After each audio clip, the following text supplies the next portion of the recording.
guys, welcome back to another video. Today I have the lovely Tiana with me. Hi everyone.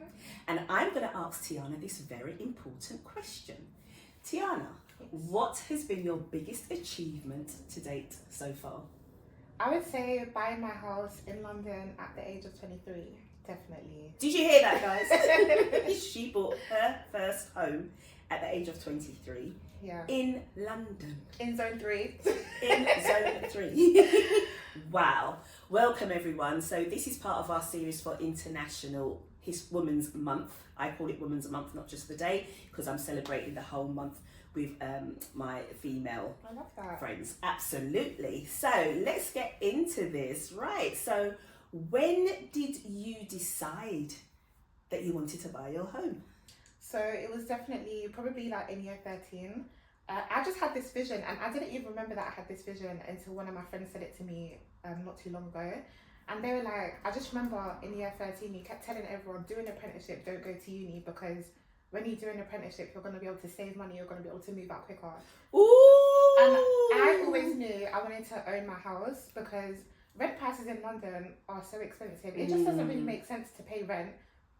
You know, like rent, if I was to rent my flat, I could genuinely get £300 more than I'm paying for my mortgage. Wow, because that's how expensive the rent is in my area. So when I looked at that, I just thought it doesn't make sense. I'm just going to go and buy my property, especially because, you know, properties tend to be appreciating assets. So it's just an investment at the end of the day, isn't it? So year 13, so where did this all come from? I mean, most people in year 13 are thinking about, you know, going out, having a good time, you know, maybe thinking about uni. So that's a good point you mentioned. So you decided not to go down the university route. You decided to do an apprenticeship instead. Absolutely, no university. University was genuinely my backup, which is completely different to like what most people do. Yeah. But the reason why is because I saw the amount of student debt that people have, and I just thought there is no way that I'm paying all of this money for student debt when I can do an apprenticeship and all of my studies are paid for. So that's what I definitely went for. It did take a long time because I was focusing on my A-levels, so I didn't have time to actually apply to the apprenticeships before the cut-off dates. Right. So that's why I took the gap year. And then whilst I took my gap year, I was applying to all the apprenticeships. And I deferred my uni entry until the year after, so that I, you know, just in case I didn't get an apprenticeship, then I would have my... You had a backup plan. Yeah.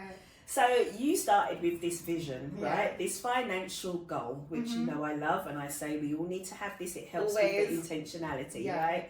And just so you know, actually, Tiana, tell us what you do. Sorry, I didn't ask you to do that. What do you do?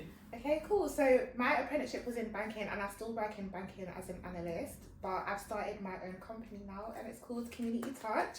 And let's give a round of applause to Miss Auntie Jackie because she's mentored me like through the journey of starting up my business. Like she helped me with the vision planning and all of the other stuff. So I just want to say thank you for that. You're welcome. But yeah, so Community Touch is all about money, finances, careers, and also charity. So I've been working in schools, working with charities, just teaching money management, budgeting, apprenticeships, work experience, CVs, like quite a lot of stuff. It's amazing. And the thing is, when you've gone through a process yourself and you have that like testimony, right? You can tell everyone how you did it. It just makes it a lot more real, because sometimes people think that the goal is too big or the vision is too big and it's unattainable. But here you have someone who's telling you that they did it. So let's go back to, so you're in year 13, you have this vision and you have this goal. Okay, lots of, you know, people in year 13 or youngsters at school, finishing school, have a goal, have a vision, have a dream. What helped you to execute that though?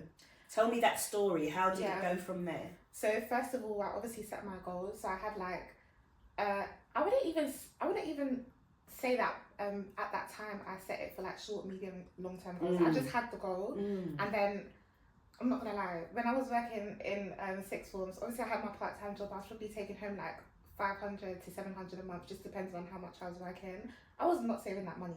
I thought there's no point, because what can you save? Like I really want to live life, and by that time I had no financial support from my parents. I was actually paying for everything by myself. So you know, that means I was paying for travel, food, and I'm going out. If I wanted to save towards holidays, all of that. But I always knew that. Stop.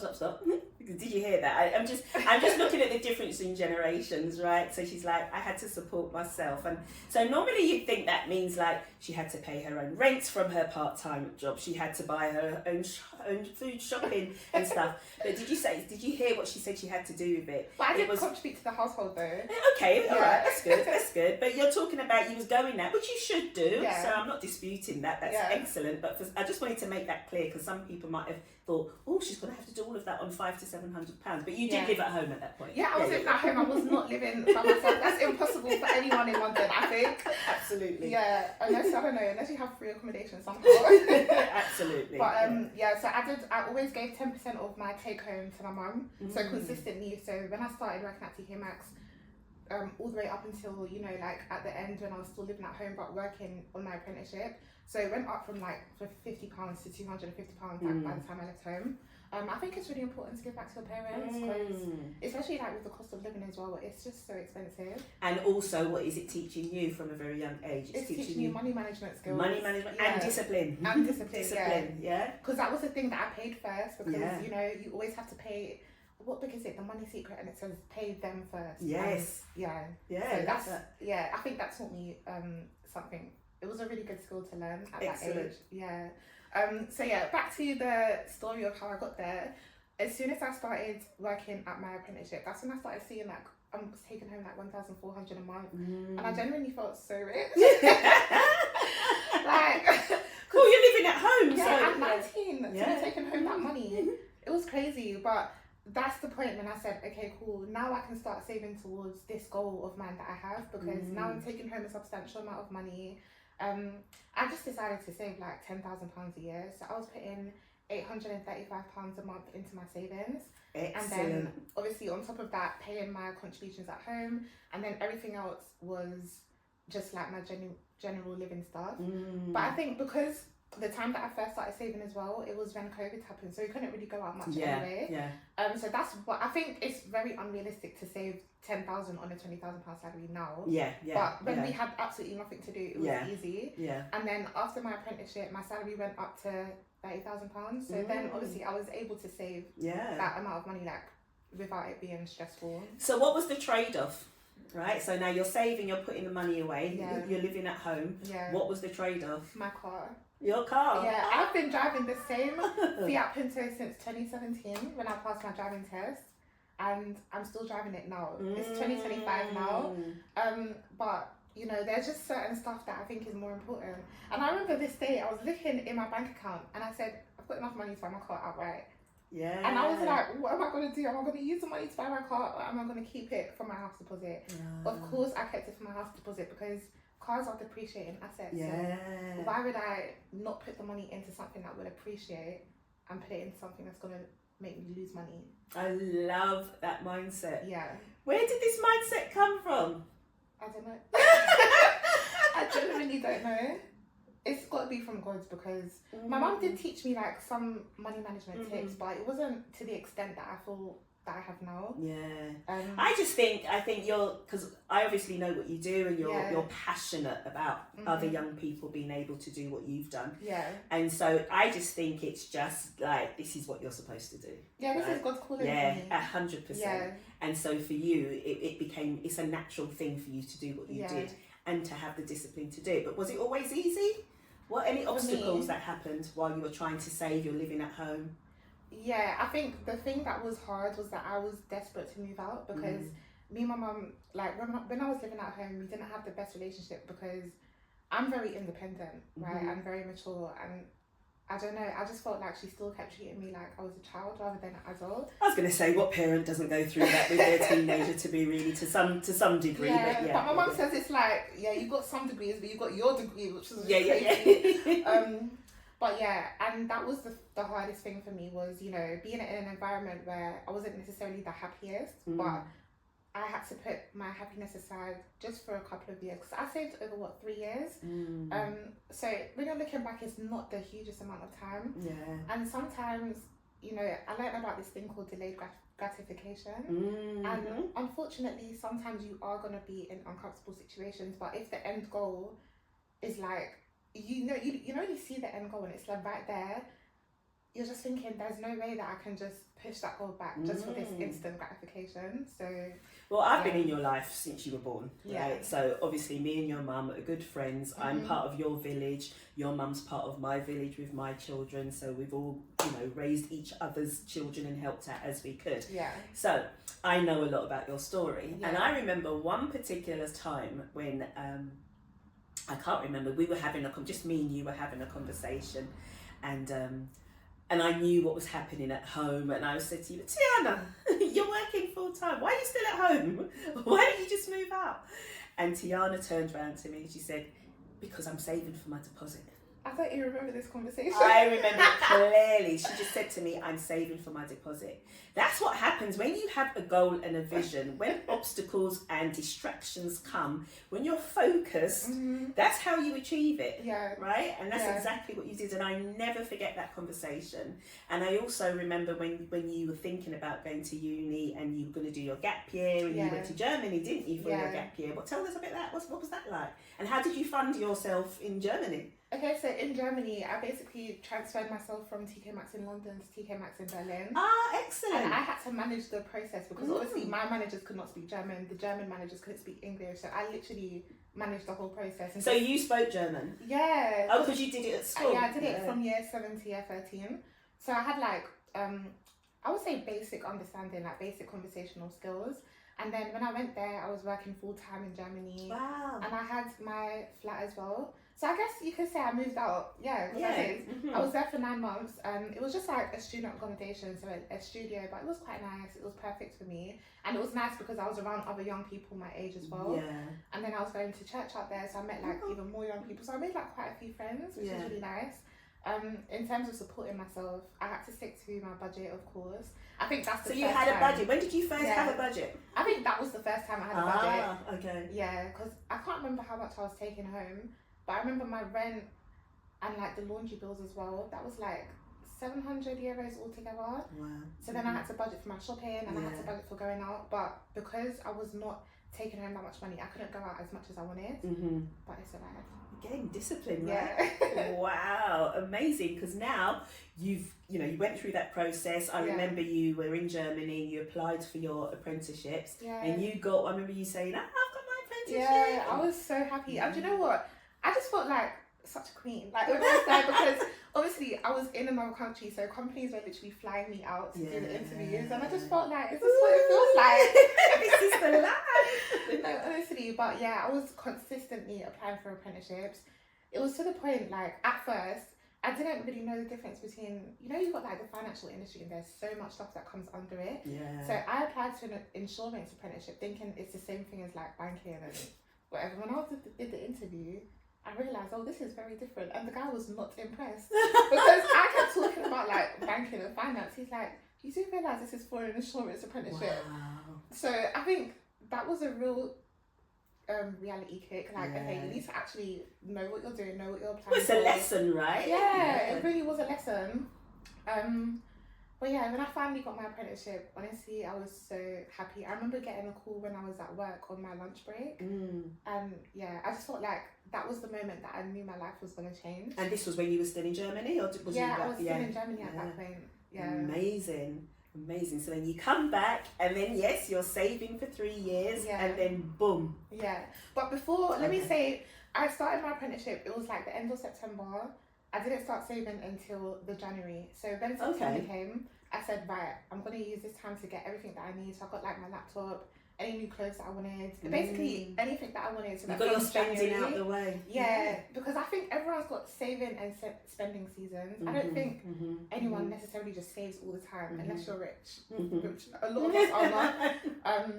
Yeah. Define rich. We're not going down there, but anyway, Yeah, so I was in a season of saving for 3 years. Then when I moved out, I was in a season of spending because obviously I needed to get stuff for my house as well. And I just thought I've been saving a lot. Like I need to enjoy my life right now. So I was spending for 2 years. Now I'm back on my savings. Oh my gosh, that's amazing! And so now you've got your own place. Well done. It's a lovely place. I've been there. Really, really proud of you. So what's next? So I'm just focused on my business right now. I'm focused on trying to leave. I'm ready to just leave corporate roles and just do my own thing. So I do like quite a few stuff on the side. So I do my business and I do music. And this year I'm just working towards, you know, getting both of those to a position where I can do both of those full time. Yeah. And then, you know, just have the freedom that I want, because working in corporate, nobody tells you about the corporate scam. Like, why is my annual leave getting declined? Really and truly, I'm just letting you guys know I don't want to work these days. I'm going on holiday. And yeah, like, that was one point as well. It can be really restrictive. Yeah. It's so restrictive. Like, there was 1 month they just said, oh, no one's allowed to take like more than 2 days at a time of annual leave. And I wanted to take a week off that month. You want to be your own boss, basically. Yeah, you want it's to be just your own too boss. much. And I have no doubt that you'll get there, because obviously you've proven that, like, when you have a goal, you execute your goals and you're disciplined to do that. Yeah. So tell everyone the top 3 things that got you to where you are today, and leave. So anybody watching this video, if you've got young people around you, share it with them, have the conversations with them. This is how we build community. So Tiana, tell us the top 3 things that got you to where you are today, and something you want to leave with everybody. Okay, the first thing is avoiding lifestyle inflation. Oh, lifestyle inflation. Okay. Yes, the reason I say that is because over the years that I've been working at my bank, my salary's increased by 2.5 times, but my spending has not increased in line with that. And that's how I've been able to put myself in the position that I am today. So let's just explain that again. So lifestyle inflation is your income goes up and you automatically make your expenses go up as well, and it's not necessary. Yeah, right? exactly. Yeah, because in some situations it's not necessary. Yeah, because it's not going to put you in a better position, because now you're literally proportionately just having the same amount of money. And it's easily done, right? Yeah. So avoiding that is definitely the key. I would say discipline as well.